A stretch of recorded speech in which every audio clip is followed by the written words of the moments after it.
Hi friends, today we begin a new series, lectures on the wastelands. First title, the title T.S. Eliot, first he was considering, or he had some idea of the horror, the final words of Kurtz in Joseph Conrad's novel Heart of Darkness. It is said that he had great appreciation and respect for that novelist, and probably this title reflected that. But at the same time, people also say that post-World War First Europe and his own nervous breakdown due to his marriage, first marriage, some problems in his personal life that I think it's about his marriage, first marriage.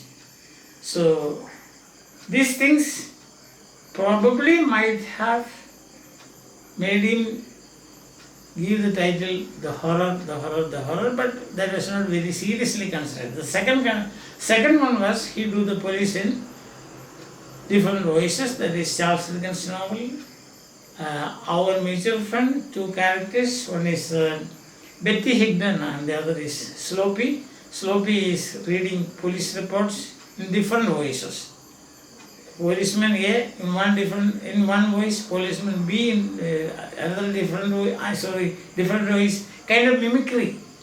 And Betty Higdon liked it, and she made this remark, he do the police in different voices. That's because this poem is a dramatic collage of many voices, You have got, at the same time he makes a mistake also. Not he do the police, but he does it should be. And another thing is that the poem itself is a polyphony. It's polyphonic and a dramatic collage of many voices. As it has been said that there's a direct quotation, literary quotations 35, and indirect references and quotations 100 plus. And about 12 persons are speaking in this. Shifting voices. It's a dramatic lyric, and 15 to 20 characters are alluded.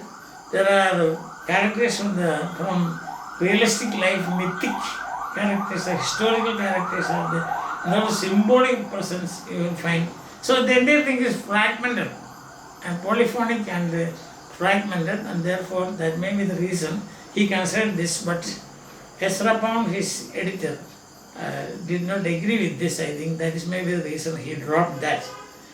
Then the third one is accepted, the wasteland, influence of two great influences. One is, of course, Ezra Pound himself, secondly his editor, and second one, Jessie Weston's novel, From Ritual to Romance, the Fisher King myth. The Fisher King is wounded, and so the land becomes sterile, and somebody has to, unless the Fisher King is healed, the land will not be restored to his pristine glory and prosperity. Another reference is Arthurian legends. The questing knight should ask the right question and then bring back the Holy Grail, which is lost. So these are the two influences. You can say mythic influences on T.S. Eliot in coining this title, or fixing this title, The Wasteland. And as you can see, it is mythic, it is symbolic, it is universal, you can say, and it foregrounds a civilizational decay, spiritual decay, cultural decay, civilizational decay. So restoration is required, as in the case of the Fisher King myth, as also in the case of Arthurian legends.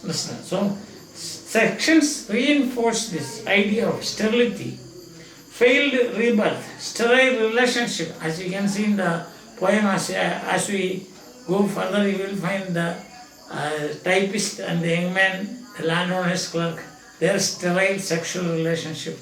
See, and you will also find that is an example for failed sexuality. Then failed rebirth a thing, fragmented universe or fragmented culture. In fact, you can see the center is out of joint, as Hamlet says. It's out of joint. It's completely scattered, fragmented, no unity.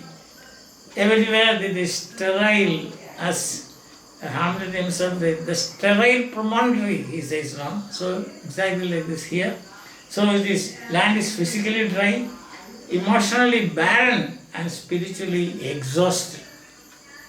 So this title suggests all this. That's why the last title, that is the third title, not the last one, but The Wasteland, has been accepted. So the 1992 masterpiece. And we should also remember that there is another masterpiece published in 1992, James Joyce Ulysses. Also fragmented world you get there also. So I don't, for some or the other reason, both of them I don't know whether they were in contact or not, we do not know. One is Irish, the other is American, British, American, you can say American, British, T.S. Eliot, and then so whether they had a contact or connections, those things we do not know. But anyhow, modern literature, this fragmentation, as you can see, a fragmented view of the universe, a sterile view, or exhausted view, unable to regenerate, unable to restore, come back to its original glory. The lost glory cannot by itself bring back. You have to depend on something else. That maybe this bringing back the spirituality of life that has been totally lost. Maybe both these great writers, modernist writers, actually inauguration of modernism we can say with T.S. Eliot and James Joyce. So people were stunned when this T.S. Eliot published his masterpiece, The Wasteland. They couldn't understand anything. For years, students, for example, postgraduate students were battling with the meaning of what this is. And still, people used to write essays and so on. But now we have got many other tools to help us to find the ultimate meaning. Whether it will be possible or not, we do not know. But still, the ultimate meaning, I think we will be able to reach by, say, I am trying to do that. It's only a kind of attempt that I am making. If I go wrong or in case things are not clear to you, please forgive me. So for the time being, today we come to the end of this lecture, this class, fixing the title. Why T.S. Eliot favored this title, The Wastelands. One thing it is, there is many, as we have already seen, the influence of Ezra Pound, the influence of books like J.C. Weston's From Ritual to Romance, and also legends, Arthurian legends, or mythic.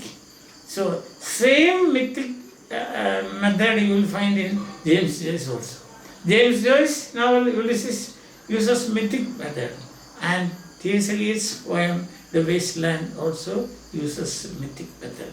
So the title, The Wasteland, tomorrow onwards we will enter into the epigraph, then the dedication, and the first section, the burial of the dead.